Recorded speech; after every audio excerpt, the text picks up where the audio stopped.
بہار سے پہلے اس کے اثرات نظر آنے لگتے ہیں۔ حضور پاک صلی اللہ علیہ وسلم کے اس دنیا میں آنے سے پہلے آپ کے اثرات دنیا میں رونما ہو گئے۔ کیا رونما ہوا؟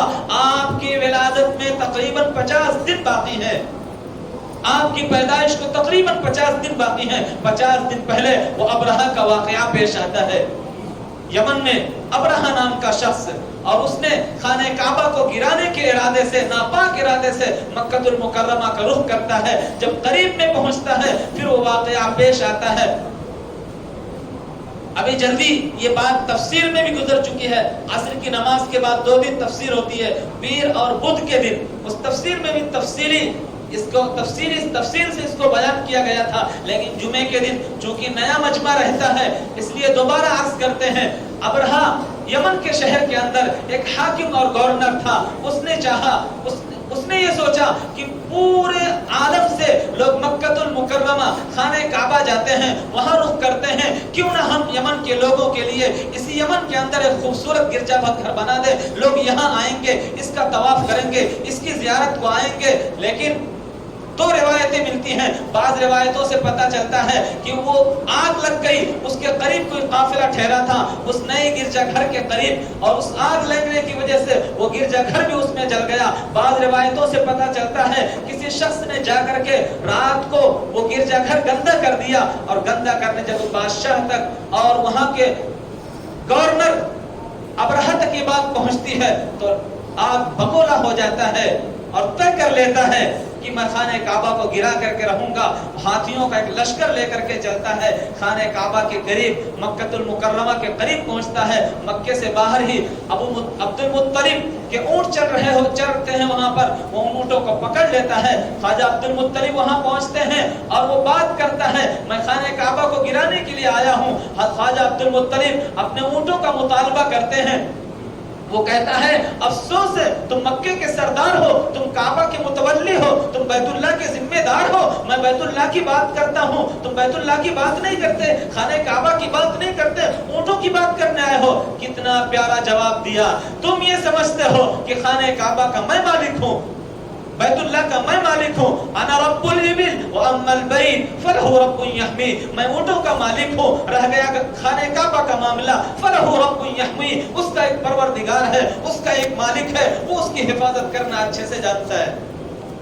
واپس آتے ہیں، بات چیت کر اونٹ حوالے کر دیتا ہے، واپس آتے ہیں اپنی بہو حضرت عبداللہ رضی اللہ عنہ کی اہلیہ حضرت آمنہ رضی اللہ تعالی عنہ کو ساتھ میں لیتے ہیں، خانہ کعبہ کا غلاف پکڑ کر کے رو رو کر کے دعائیں کرتے ہیں۔ وہ آمنہ جن کے بطن میں حضور پاک صلی اللہ علیہ وسلم تشریف لا چکے ہیں، چند دن بعد ہی آپ کی ولادت ہونے والی ہوتی ہے، چنانچہ مشورہ کرتے ہیں، آپس میں یہ طے پاتا ہے ہم مکہ خالی کر دیتے ہیں، مکہ کو خالی کر کے پہاڑوں پہ چلے جاتے ہیں۔ وہ ابرہہ آگے بڑھتا ہے، اتنے میں دیکھتے کیا ہے پہاڑوں کے اوپر سے کہ مشرق ایک پیچھے کی طرف سے سمندر کی طرف سے پرندوں کا غول چلا آ رہا ہے، کالے بادل کی طرح۔ قرآن پاک میں اس کو فرمایا گیا وَأَرْسَلَ عَلَيْهِمْ طَيْرًا أَبَابِيلَ، اور ہم نے ابرہہ کے لشکر پر، ہاتھی والوں پر جھنڈ کے جھنڈ پرندے بھیجے۔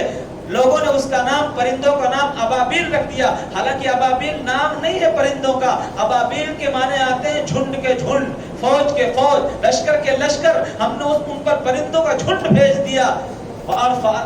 ترمیہم بحجارۃ من سجیل، ان پرندوں کے چونچ میں اور ان کے چنگلوں میں ایک پتھر تھے کنکر کے، وہ ان پر مار رہے تھے۔ فجعلہم کعصف مأکول، پھر اللہ تعالیٰ نے ان ہاتھی والوں کو ایسا بنا دیا جیسے کھایا ہوا بھوسا۔ یہ واقعہ حضور پاک صلی اللہ علیہ وسلم کی ولادت سے تقریباً 50 دن پہلے ہوتا ہے۔ سارے عرب میں یہ بات مشہور ہو جاتی ہے، عرب والوں میں قریش کی عزت بڑھ جاتی ہے، ان کی عظمت بڑھ جاتی ہے، اور لوگ انتظار کرنے لگتے ہیں، خوش ہو جاتے ہیں، کسی نیکی کی علامت ہے، کوئی بہار آنے والی ہے، کوئی بڑی خوبی رونما ہونے والی ہے۔ چنانچہ 50 دن کے بعد حضور پاک صلی اللہ علیہ وسلم کی ولادت ہوتی ہے۔ 9 ربیع الاول پیر کے دن جب حضور پاک صلی اللہ علیہ وسلم حضرت آمنہ رضی اللہ عنہا کے بطن میں تھے، آپ کے پیٹ میں تھے، حضرت آمنہ جہاں بیٹھتی ہیں وہاں بھی خوشبو ہے، جہاں لیٹتی ہیں وہاں بھی خوشبو ہے، جہاں تھوکتی ہیں وہاں بھی خوشبو ہے۔ یہ بات پورے مکے میں پھیل جاتی ہے، مکے والوں میں برائی کے ساتھ چرچا ہونے لگتا ہے۔ عبد المطلب کی بہو کو دیکھو، کتنی زور کی خوشبو لگاتی ہے، پورے مکے میں اس کی خوشبو پھیلتی ہے۔ عبد المطلب پریشان ہو جاتے ہیں، اپنی بیوی سے کہتے ہیں ذرا پوچھ آمنہ سے یہ خوشبو کہاں سے استعمال کرتی ہے، کون سی خوشبو لگاتی ہے؟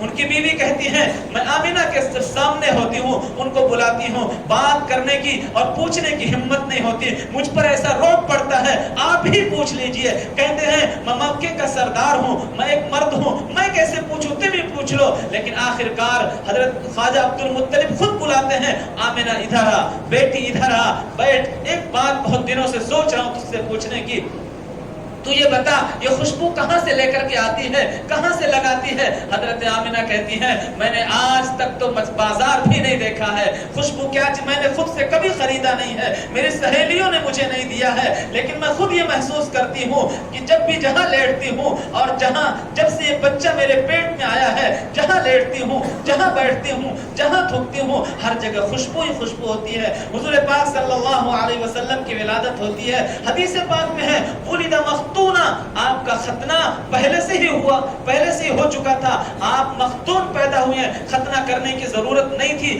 آپ کے بدن پر کوئی آلائش اور گندگی نہیں تھی۔ حضرت آمنہ فرماتی ہیں ولادت کی جو تکلیف ہوتی ہے، بچے کے پیدائش کو جو تکلیف ہوتی ہے، اس تکلیف کا مجھے احساس بھی نہیں ہوا، اس تکلیف کا مجھے احساس بھی نہیں ہوا۔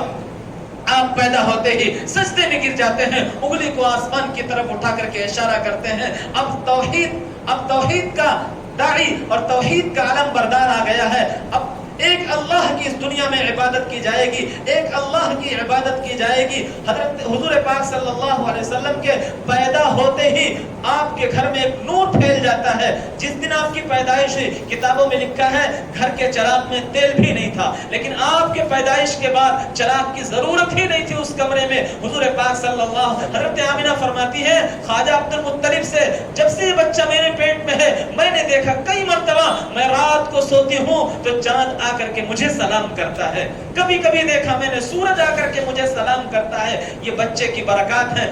آپ کے پیدائش کے بعد دستور یہ تھا کہ گاؤں اور دیہات سے عورتیں آیا کرتی تھیں بچوں کی پرورش کے لیے، دودھ پلانے کے لیے، چونکہ گاؤں اور دیہات کا ماحول خوشگوار ہوتا ہے، قدورتوں سے پاک ہوتا ہے، گندگیوں اور آلائشوں سے صاف ستھرا ہوتا ہے۔ اس زمانے میں رواج یہ تھا بچے کو پرورش کے لیے 2 سال 3 سال کے لیے گاؤں بھیج دیا کرتے تھے دیہاتوں میں، وہاں سے عورتیں آئیں، مکہ المکرمہ ہر سال آیا کرتی تھیں بچہ لینے کے لیے۔ حضرت حلیمہ سعدیہ رضی اللہ عنہ، ان کے ساتھ جتنی عورتیں آئی تھیں، جتنی دائیں آئی تھیں، سب نے ایک ایک بچہ لے لیا۔ حضرت حلیمہ کی گود کھالی تھی۔ جس اونٹنی پر آئی ہیں وہ اونٹنی اتنی لاغر اور کمزور تھی کہ سب سے بعد میں آ کر کے پہنچی ہیں۔ اونٹنی کے تھنوں میں دودھ کا ایک قطرہ بھی نہیں تھا، ان کی گود میں خود پہلے سے ایک بچہ تھا، وہ بھوک کی وجہ سے کبھی ململانے لگتا تھا۔ واپس جانے لگی مایوس ہو کر کے، آپ کے حضرت حلیمہ کے شوہر پوچھتے ہیں بتاؤ کوئی بچہ ملا؟ نہیں، کوئی بچہ نہیں ملا ہے، ایک یتیم بچہ ہے۔ حضور پاک صلی اللہ علیہ وسلم یتیم پیدا ہوئے ہیں، یتیم پیدا کرنے میں بھی اللہ کی بڑی حکمت ہے۔ بعد میں کوئی یہ نہ کہے کہ اس کے ابا کی تربیت کا نتیجہ ہے، اس کے ماں کی تربیت کا نتیجہ ہے، اس کے دادا کی تربیت کا نتیجہ ہے۔ حضور پاک صلی اللہ علیہ وسلم کی پیدائش سے لے کر کے نبوت تک اور آخر تک اللہ رب العزت نے براہ راست خود تربیت کی ہے۔ حضور پاک صلی اللہ علیہ وسلم فرماتے ہیں علمنی ربی فاحسن تعلیمی وادبنی ربی فاحسن تأدیبی، میرے پروردگار نے مجھے علم سکھایا ہے، بس بہترین علم سکھایا ہے۔ کائنات میں سب سے زیادہ علم اول و آخر کا، اولین و آخرین کا سب سے زیادہ علم حضور پاک صلی اللہ علیہ وسلم کو عطا کیا گیا۔ فرماتے فاحسن تعلیمی، اس نے بہترین تعلیم دی، وعدبنی ربی، میری تربیت خود میرے پروردگار نے کی ہے، اور اس نے بہترین تربیت کی۔ لوگوں نے پوچھا، کسی پوچھنے والے نے پوچھا مولا اس کو یتیم کیوں پیدا کیا؟ اللہ کی طرف سے آواز آئی تاکہ میں نے اس کو یتیم اس لیے پیدا کیا ہے تاکہ جب اس کو کسی چیز کی ضرورت ہو یہ یوں نہ کہے ابا بازار سے لڈو لا دے، امی بازار سے کپڑا لا دے، نبی جو کچھ مانگے براہ راست مجھ سے مانگے۔ یہ دونوں ہاتھ اٹھائے میں چاند کے 2 ٹکڑے کر دوں گا، یا اپنی انگلیوں سے اشارہ کرے میں چاند کے 2 ٹکڑے کر دوں گا، یہ بوڑھی بکری کے سوکھے تھنوں پر ہاتھ پھیرے میں اس کے تھنوں کو دودھ سے بھر دوں گا، یا ابو ہریرہ کی اماں کے لیے دعا کرے میں اسے کلمہ پڑھواؤں گا، یہ عمر کے لیے ہاتھ اٹھائے میں عمر کو ان کے قدموں میں لا کر کے ڈال دوں گا۔ نبی قیامت تک یہ حوض کوثر پہ قیامت کے دن شفاعت کریں گے، میں جنت کے دروازے کھول دوں گا، نبی قیامت تک مانگتا رہے گا اور میں قیامت تک عطا کرتا رہوں گا۔ نبی جو کچھ مانگے براہ راست مجھ سے مانگے، میری غیرت گوارا نہیں کرتی کہ میرا محبوب کسی اور سے کچھ کہے، اس لیے میں نے نبی کو یتیم پیدا کیا۔ الم یجدک یتیما فآوی، کیا تیرے پروردگار نے تجھے یتیم نہیں پایا پھر اس نے تجھے ٹھکانہ دیا ہے۔ حضور پاک صلی اللہ علیہ وسلم کو حضرت حلیمہ مجبوری میں اٹھاتی ہیں، لیکن قسمت چمکنے والی تھی۔ حضرت حلیمہ فرماتی ہیں جب میں حضور پاک صلی اللہ علیہ وسلم کو لے کر کے چلی، اونٹنی پر سوار ہوئی، ان کے شوہر آگے بیٹھے ہیں، پیچھے حلیمہ بیٹھی ہیں، گود میں حضور پاک صلی اللہ علیہ وسلم ہیں، اونٹنی کو اٹھانے لگتے ہیں، اونٹنی کھڑی نہیں ہو رہی ہے، پریشان ہو گئے، اس کی نکیل کھینچتے ہیں، مارتے ہیں، کھڑی کرتے ہیں، لیکن اونٹنی کھڑی نہیں ہو گئی۔ حضرت حلیمہ سوچتی ہیں بات تو کچھ ہے، شاید میری گود میں جو یہ بچہ ہے یہ بہت مبارک بچہ ہے، بہت عظیم بچہ ہے، لو اس کو تم اپنے آگے کر لو۔ ان کے شوہر ان کو گود میں لے کر کے آگے بیٹھتے ہیں، اونٹنی فوراً کھڑی ہوتی ہے، کھڑی ہونے کے بعد اتنی تیز دوڑتی ہے، حضرت حلیمہ کی سہیلیاں سب نکل چکی تھیں، لیکن سب سے آگے حضرت حلیمہ کی سواری ہو جاتی ہے۔ سہیلیاں آواز دیتی ہیں حلیمہ سواری بدل لی ہے، کہتی ہے نہیں سواری نہیں بدلی ہے، سوار بدل گیا ہے، سوار بدل گیا ہے۔ وہاں پہنچتے حلیمہ، حضرت حلیم، وہاں بے شمار برکتیں، حضرت حلیمہ کی بکریاں جاتی تھی چرنے، تھنوں سے پھول ہو کر کے پیٹ بھری ہوئی واپس آتی تھی، دوسرے ان کی پڑوسی کی بکریاں جاتی تھیں خالی پیٹ واپس آیا کرتی تھی۔ پورا قحط سالی کا سما تھا، لیکن حضور پاک صلی اللہ علیہ وسلم کی برکت سے حضرت حلیمہ کی بکریاں پیٹ بھر کر اور بھرے ہوئے تھنوں کے ساتھ واپس آیا کرتی تھی۔ ہمارے لیے اس مہینے میں 2-3 پیغامات ہیں۔ پہلی چیز آپ حضرات کی خدمت میں عرض ہے، ربیع الاول کے حوالے سے ہم حضور پاک صلی اللہ علیہ وسلم کی سیرت کے تعلق سے کوئی ایک کتاب پڑھنا طے کریں، کوئی ایک کتاب پڑھنا طے کریں۔ ہم سیرت کی کوئی ایک کتاب اس مہینے میں ختم کریں گے، اسے پڑھیں گے۔ دوسرا کام، ہم جو سیرت پڑھیں گے حضور پاک صلی اللہ علیہ وسلم کی جو زندگی ہمیں معلوم ہوگی اپنے برادران وطن تک، غیر مسلم بھائیوں تک پہنچائیں گے۔ آج بدزنی پھیلائی جا رہی ہے، نبی پاک صلی اللہ علیہ وسلم کے حوالے سے ہم اس بدزنی کو اور اس بدگمانی کو ختم کریں۔ تیسری چیز، ربیع الاول کے مہینے میں ہم کثرت سے حضور پاک صلی اللہ علیہ وسلم پر درود شریف پڑھیں گے، جمعے کے دن زیادہ پڑھیں، روزانہ معمول بنا لیں، 1000 2000 5000 درود شریف چلتے پھرتے اٹھتے بیٹھتے پڑھتے رہیں۔ اللہ تعالی ہم سب کو حضور پاک صلی اللہ علیہ وسلم کا سچا عاشق بنائے، قیامت کے دن آپ کے ہاتھوں سے جام کوثر نصیب فرمائے، آمین۔ وآخر دعوانا الحمدللہ رب العالمین۔